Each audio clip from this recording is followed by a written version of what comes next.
السلام عليكم الإخوان الفلاحة. كنتواجدوا هنا بالضيعة ديال واحد الفلاح هنايا. بالنسبة اللي بغيت نوريكم في هذا الفيديو هذا، الأضرار ديال الطاووس، يعني باش تعرفوا يعني الخطورة ديال هذا المرض هذا. كما كتلاحظوا هذه الشجرة هذه، يعني الأوراق تقريبا واحد النسبة كبيرة ديال الأوراق اللي طاحت. هنا كتلاحظوا في الشجرة هنايا يعني واحد نسبة مهمة ديال الأوراق، وهذا راجع لهذا المرض هذا اللي كيعتبر مرض خطير. في حالة إلا الفلاح ما قامش يعني بواحد واحد المراقبة ديال الحقل ديالو، وواحد الوقاية من هذا المرض هذا. خصوصا يعني إلا كانت الظروف ملائمة للتواجد ديال هذا المرض هذا. ملي كنهضروا على الظروف يعني كنتكلموا على يعني ارتفاع ديال الرطوبة.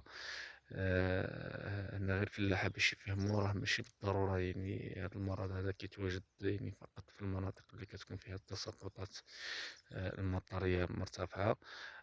هذا المرض هذا احتمال يكون يعني حتى في المناطق الجافة، وخصوصا يعني المناطق اللي كيكون فيها يعني الضبابة، كيكون فيها مرور ديال الضبابة. كيكون في مثلا في الوديان، كيكون في الزيتون اللي كيتسقى يعني بالربطة.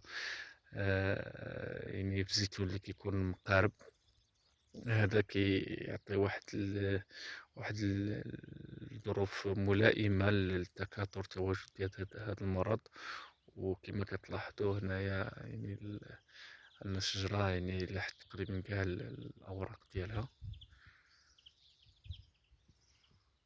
وهنايا دائما كنصحوا الفلاحة أنهم يعني دائما تكون واحد الوقاية عن طريق المعالجة الشتوية اللي كتكون فيها يعني مادة النحاس، اللي الدور ديالها هي أنها كتمنع الإصابة بهذا المرض هذا.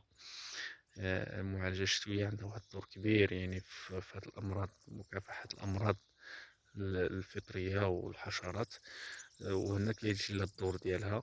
هاد الفلاح هذا ما قامش بالرش ديال المادة ديال النحاس، وكما كتلاحظوا يعني الأضرار الكبيرة على الشجرة ديال الزيتوني، وعلى العدد ديال الأشجار اللي عندنا اللي لاحظنا عنده هاد الظاهرة هادي.